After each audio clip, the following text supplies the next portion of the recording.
नमस्कार दोस्तों, मेरा नाम है हरीश साहू और मैं आप लोग को क्लास 10th का मैथ्स पढ़ाता हूँ, गणित, जो कि सीजी बोर्ड का है। ठीक है, तो दोस्तों हम लोग पढ़ रहे हैं अध्याय 2। ठीक है, एक चर वाले द्विघातीय समीकरण। ठीक है, quadratic equation of single variable, अंग्रेजी में इसको बोलेंगे। तो हम लोग इसे पढ़ते हुए हम लोग यहाँ तक पहुँच गए हैं। ठीक है, हमने समीकरण एक को हल प्रश्नावली एक को हल कर लिया है, साथ ही कुछ उदाहरण देखें। अब हम देखेंगे कि जो द्विघात समीकरण है उसको हल करने के तरीके। ठीक है, तो कौन कौन से तरीके हैं जो इस अध्याय में हम पढ़ेंगे द्विघात समीकरण को हल करने के। तो देखिए, पहला तरीका है गुणनखंड करके। ठीक है, और दूसरा आपका तरीका है पूर्ण वर्ग बनाकर। ठीक है, तो दोस्तों इस अध्याय में इन दोनों तरीकों के बारे में हम पढ़ेंगे। तो चलिए पढ़ते हैं। तो बोलता है कि अब तक हमने देखा कि वर्ग समीकरण कैसे बनते हैं, ये हमने देखा, और उनके हल करने के तरीकों पर चर्चा करेंगे। तो देखिए, एक वर्ग समीकरण हमें दिया गया है। अब इसमें हम x का मान पता करते हैं। तो कैसे x का मान पता करेंगे? X square minus 7x equal to 0। ठीक है, दिया है। तो यहाँ क्या करते हैं, x उभयनिष्ठ मतलब अंग्रेजी में बोलेंगे कॉमन, जो दोनों में है। तो दोनों में x है, x बाहर आएगा, यहाँ एक x बच जाएगा, यहाँ 7 बन जाएगा 0। तो यहाँ पर दो मान आएंगे, x को 0 के बराबर लेंगे और x माइनस 7 को 0 के बराबर लेंगे, तो x का मान आएगा 7। ठीक है, तो ये हल हो गया। तो यहाँ पर देखिए हमने क्या किया, उभयनिष्ठ निकाला। उभयनिष्ठ निकालने से दोनों के बीच में क्या हो रहा है, गुणा। तो ये क्या है, गुणनखंड का मेथड है, गुणनखंड विधि। ठीक, तो दो मान मैंने आपको निकाल के दिखाए, x बराबर 0, x बराबर 7। क्योंकि x के मान समीकरण को संतुष्ट करते हैं, अतः इस समीकरण x square minus 7x equal to 0 के हल होंगे। ठीक, मिल गया मान। इसी प्रकार ये एक समीकरण दिया है, इसको हल करते हैं। तो x धन 1 को 0 के बराबर लेंगे, x ऋण 2 को 0 के बराबर लेंगे, तो x का मान इधर आके ऋण होगा, इधर आके ये 2 हो जाएगा। ठीक है, ये दो मान मिले, x के मान समीकरण को संतुष्ट करते हैं। आप यदि रख के देखेंगे उनके मानों को तो क्या हो जाएगा, 0 आ जाएगा। यहाँ पर हम लोग यदि ऋण एक लिख देंगे तो क्या हो जाएगा, कट जाएगा, और यहाँ पे धन 2 लिखेंगे तो ये दोनों कट जाएंगे, सब तरफ 0 आ जाएगा। इसलिए बोल रहा है कि संतुष्ट करते हैं। ठीक, तो देखो, जो मान आता है x का ना, वही क्या है, समीकरण का मूल होगा।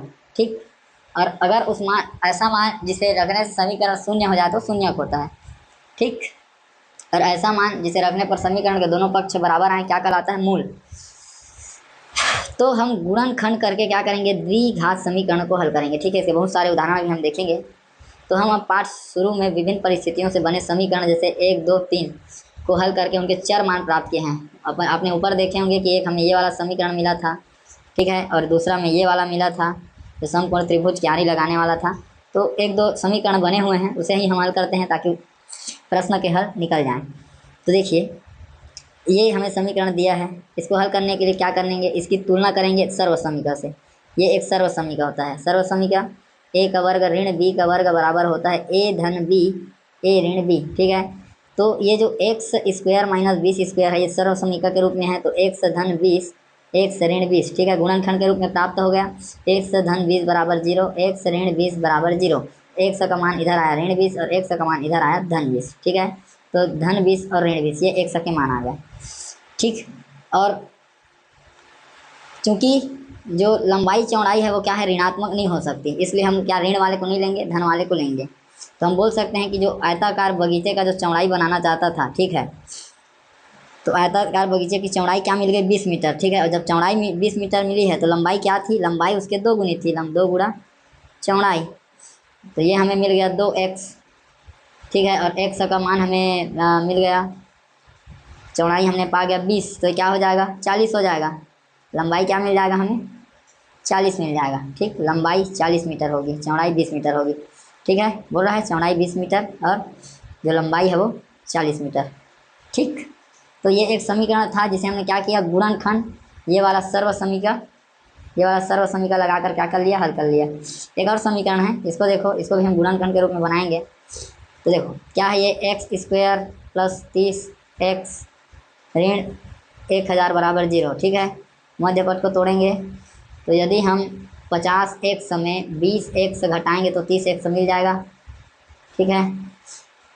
इसको ये देखना पड़ता है कि मान लो ए बी सी है, ठीक है। तो जैसे बी का जो गुणनखंड होगा, ठीक है, तो बी वो ए सी के बराबर आना चाहिए। जैसे हम लोग यहाँ पे 50 और 20 का जब गुणा करेंगे, 50 गुणित ऋण 20 करेंगे तो क्या मिल जा रहा है, 1000 मिल जा रहा है, ठीक है। तो वही है 1000 गुणित 1, तो ये क्या है, 1 गुणित ऋण 1000, मतलब ये ए सी है। और ये क्या है, बी के एक गुणनखंड है B1 और B2, समझिए। तो इस प्रकार से ये वाले फार्मूला जब आपका जमेगा तब जाके आप पकड़ पाएंगे कि कौन कौन से मध्य पद सही हैं और इससे हमें हल होगी, इससे हमारा गुणनखंड बनेगा और निकलेगा। देखिए यहाँ x रहेगा तो यहाँ x कॉमन निकालते हैं तो x धन 50, यहाँ ऋण 20 कॉमन निकालते हैं तो ये हो जाएगा x धन 50। अब x धन 50 कॉमन निकालो तो इधर बच जाएगा x ऋण 20। अब मान निकालेंगे तो x बराबर 50 लेते हैं, x धन 50 बराबर 0 और x ऋण 20 बराबर 0, ठीक है। तो x का मान आएगा ऋण 50 और x का मान आएगा 20। अब फिर यहाँ पे जो लंबाई चौड़ाई है वो क्या नहीं होगी, ऋणात्मक नहीं होगी, तो इसको नहीं लेंगे, धन वाले को लेंगे। ये देखो x का मान ऋण 50 और धन 20 आया, ठीक है। तो 20 मीटर क्या ले लिया, उसका शीर्ष लंब ले लिए। तो आधार की भुजा क्या थी, उससे 30 अधिक थी। आधार क्या था, वो 30 अधिक था किससे, लंब से, ठीक है। तो लंब का मान 20 मिल गया तो आधार क्या मिल गया, 50, ठीक। इसलिए बोल रहा है कि जो लंबाई है वो कितना मिल गया, 50 मीटर होनी चाहिए। एक और समीकरण है तीसरा, गुणनखंड करके संख्याएं प्राप्त की जा सकती है। नीचे दिए गए उदाहरणों में द्विघात समीकरण के गुणनफल प्राप्त करेंगे, ठीक।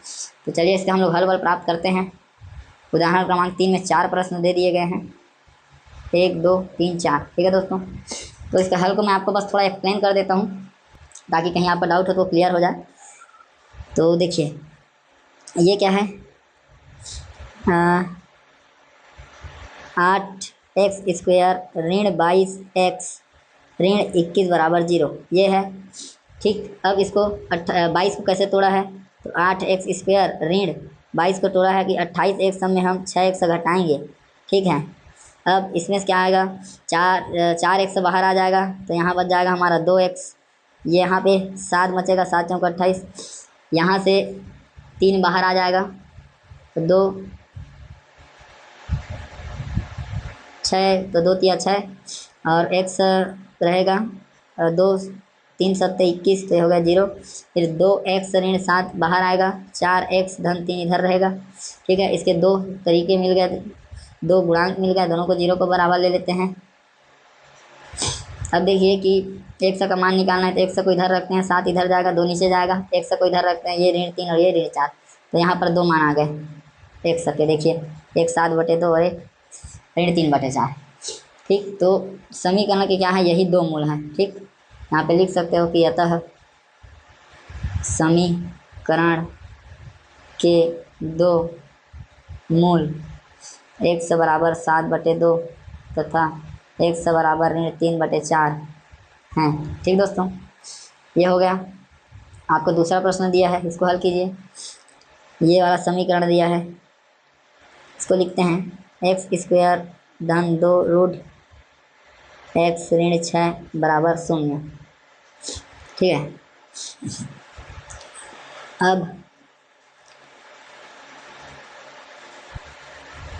अब इसको देखिए, यहाँ पर मुख्य रूप से ये क्या लिखा है, 2√2x, ठीक है। तो यदि हम धन 3√2x में 1√2x घटाएं तो ये हमें मिलेगा, यहाँ पे कुछ नहीं तो 1 है, 3 में 2 गया 1, ठीक है। तो इसी प्रकार यहाँ पर x², तो हम धन 3√2x में 1√2x घटाएंगे तो हमको 2√2x मिल जाएगा, ठीक है। अब देखें यहाँ x कॉमन है, x निकल जाएगा, x धन 3√2 ये बचेगा। इसमें देखो इसमें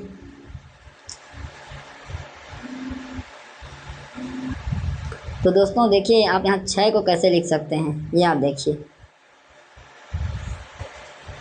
तो दोस्तों देखिए 6 को हम कैसे लिख सकते हैं, 6 को लिख सकते हैं 3 गुणा 2, ठीक है। और आपको पता होगा कि रूट और रूट का जब गुणा होता है तो आपस में फिर से बराबर हो जाता है। ठीक है, ये एक फार्मूला है। ठीक है, तो हम इसको इसी प्रकार से लिखेंगे। तो 3 गुणा 2, तो 2 को हम क्या लिखेंगे, 2 को लिखेंगे 3 गुणा रूट 2 गुणा रूट 2।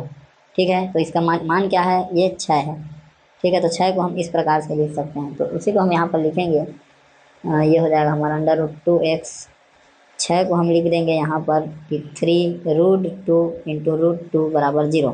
ठीक है, अब यहाँ से देखिए x प्लस 3√2, यहाँ से √2 दोनों में है, बाहर आ जाएगा। यहाँ बचेगा x माइनस, या माइनस चिन्ह सहित निकालने तो हो जाएगा प्लस, फिर यहाँ पे बचेगा 3√2। ठीक, अब देखिए यहाँ पर x धन 3√2 ये कॉमन है, बाहर आ जाएगा। फिर यहाँ बचेगा x माइनस √2। ठीक, तो x के दो मान आए, x धन 3√2, एक है x ऋण 2, दोनों को 0 के बराबर लिखेंगे। x बराबर -3√2 और यहाँ पे x बराबर √2। ठीक, तो ये हमें मान मिले x के दो मूल, x बराबर -3√2, x बराबर √2। ठीक, क्या है, दो मूल हैं। ठीक दोस्तों, यहाँ पर को समझिए कि ये कैसे लिखाया है। तो 6 को हम लिख देते हैं, 6 बराबर होता है 3 गुणा 2, और 2 को लिख सकते हैं √2 गुणा √2। ठीक है, तो 6 को क्या लिख सकते हैं, 3 गुणा √2 गुणा √2। ठीक है, ये √2 वहाँ से कॉमन निकला, ये वाला कॉमन निकला, बाहर आया, कहाँ पर आया, यहाँ पर आया। ठीक, तो ये दूसरा वाला भी आपका हो गया हल। तीसरा को देखिए, ये है आपका तीसरा। इसमें क्या किया है, x² धन 10x धन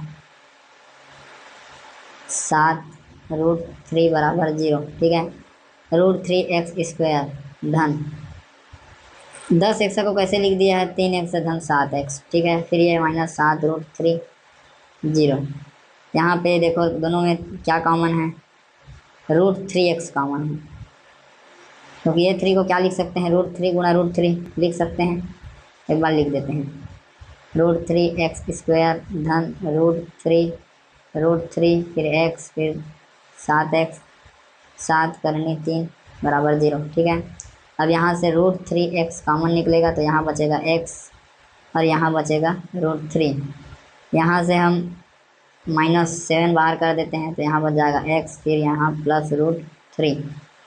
ठीक है, यहाँ x प्लस √3 बाहर आ जाएगा, और यहाँ √3x -7। ठीक है, तो दो मान मिले, यहाँ भी ले लो।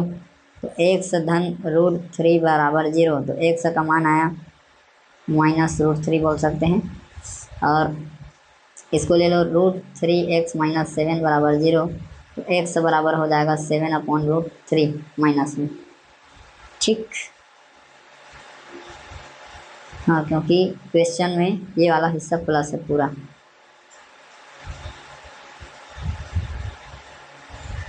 पूरा प्लस है, कहीं माइनस नहीं है, यहाँ बस है। तो ठीक है दोस्तों, ये आपका दो मान मिल गया, दो मूल मिल गया, x -√3 और ये। ठीक, तो ये भी आसान है। अब आपका चौथा वाला देखो, चौथा आपका ये समीकरण है। ठीक है, तो इसको थोड़ा इधर बताता हूँ मैं आपको हल करके कैसा है।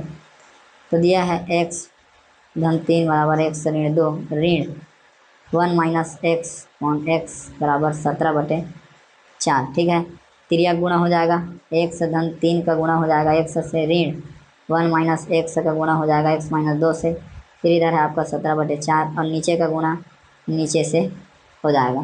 तो हो जाएगा आपका x वर्ग धन 3x ऋण, फिर ये हो जाएगा, जब आप गुणा करेंगे तो x -2, फिर है -x² प्लस 2x बराबर 17/4। ये हो जाएगा x वर्ग -2x। ठीक है, अब देखिए ये x² धन 3x ऋण x, पहले कोष्टक के अंदर ही हल कर दो। यहाँ पे है ऋण x, कोष्टक को खोल देते हैं। ठीक है, फिर ऋण x हो जाएगा, फिर धन 2 हो जाएगा, फिर धन x² हो जाएगा, ऋण 2x हो जाएगा, बराबर हो जाएगा 17/4 के। नीचे में है x² ऋण 2x। ठीक है, अब देखो यहाँ पर x² क्या हो जाएगा, 2x²।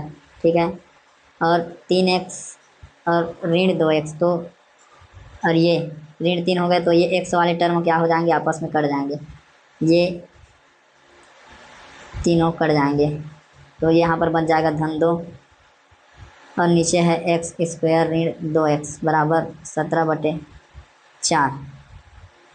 ठीक है, अब इसे त्रिया गुणा कर देते हैं, तो हो जाएगा 4 के साथ इसका गुणा 2x स्क्वायर धन 2 और 17 के साथ इसका गुणा x स्क्वायर ऋण 2x, ये हो जाएगा आपका 8x स्क्वायर धन 8, ये हो जाएगा 17x स्क्वायर ऋण 34x। आप इसे इधर लाएंगे तो 17x square minus 8x square, फिर ये हो जाएगा आपका धन 34x धन 8 बराबर 0। नहीं सॉरी, उधर कर रहे हैं, तो 8 ऋण में हो जाएगा, ये हो जाएगा ऋण 34x 17x स्क्वायर ऋण 8x स्क्वायर ऋण 34x ऋण 8 बराबर 0। ठीक है, 17 में से 8 घटा देंगे तो 9x स्क्वायर फिर ऋण 34x फिर ऋण 8 बराबर 0। ठीक है, 34 को कैसे तोड़ सकते हैं, तो देखिए 34 को हम लोग लिख सकते हैं, ये ऋण 34 है तो इसको हम इस प्रकार से लिख सकते हैं कि ऋण 36 धन 2। ठीक है, बराबर हो जाएगा वो ऋण 34। ठीक है, अब देखिए ये हो जाएगा 9x स्क्वायर, इसको लिखते हैं ऋण 36x धन 2x ऋण 8 बराबर 0। 9 कॉमन है, 9x पूरा कॉमन है, यहाँ बचेगा 1 से 9 चौक 36 धन 2x 2 चौक 8 बराबर 0, 1 से -4 दोनों में कॉमन, फिर 9x धन 2 इधर आएगा 0, 2 मान मिले, 1 मिला, 1 से ऋण 4 बराबर 0, 1 मिला, 9x धन 2 बराबर 0, 1 से का मान है 4, इधर है 1 से का मान ऋण 2/9। ठीक है दोस्तों, ये दो मूल मिल गए। तो इस प्रकार से हम ऐसे गुणनखंड ज्ञात करने के बाद निकाल सकते हैं। ठीक है, तो 2 मान आ गया, 1 से का मान आ गया 4 और 1 से का मान आ गया ऋण 2/9। ठीक, तो कुछ नहीं है, केवल आपको बहुपद मैंने आपके पढ़ाया है अध्याय 1 में। ठीक है, तो चर राशियों का आपको गुणा भाग जोड़ना घटाना आना चाहिए, है ना। उसके बाद ऐसे क्वेश्चन आपको बहुत ही आसानी से बन जाएंगे। ठीक है, कैलकुलेशन के अलावा क्वेश्चन। ठीक है दोस्तों, अगले वीडियो में हम देखेंगे प्रश्नावली क्रमांक 2 को। ठीक, तो उम्मीद करता हूँ आपको समझ में आया है। ये आपका केवल बुक का एग्जाम्पल है, आप देख ही सकते हैं। ठीक है, तो मैंने आपको मुख्य रूप से ये बताना चाहा कि जो आपको समीकरण हल करने के तरीके हैं, 2 तरीके हैं। एक तो गुणनखंड, जो अभी हम मध्य पद वगैरह को तोड़ करके करते हैं, ये आपका, और दूसरा है पूर्ण वर्ग बनाकर। ठीक है, तो ये वाला आपका कंप्लीट हो गया। इसके कुछ उदाहरण और हैं, उसे हम देखेंगे, उससे पहले हम समीकरण को सॉल्व करेंगे। ठीक है, तो बहुत ही आसान है, उतना कठिन नहीं है। आप यदि प्रैक्टिस करेंगे तो ये क्वेश्चन और आसानी से आपसे बन जाएंगे। ठीक, तो बहुत बहुत आपका धन्यवाद दोस्तों वीडियो को देखने के लिए। ठीक, ज़्यादा से ज़्यादा दोस्तों इसे लाइक कीजिए और ज़रूरतमंद तक शेयर कीजिए, ताकि उसे फ्री में वीडियो मिल सके और वो पढ़ सके। ठीक है, और मेरा आत्मविश्वास बढ़ाने के लिए दोस्तों सब्सक्राइब ज़रूर कीजिएगा मेरे चैनल को, इससे मेरा आत्मविश्वास बढ़ेगा और मैं निरंतर आपके लिए वीडियो बनाऊंगा। ठीक है दोस्तों, बहुत बहुत आपका धन्यवाद। मिलेंगे नेक्स्ट क्वेश्चन में, तब तक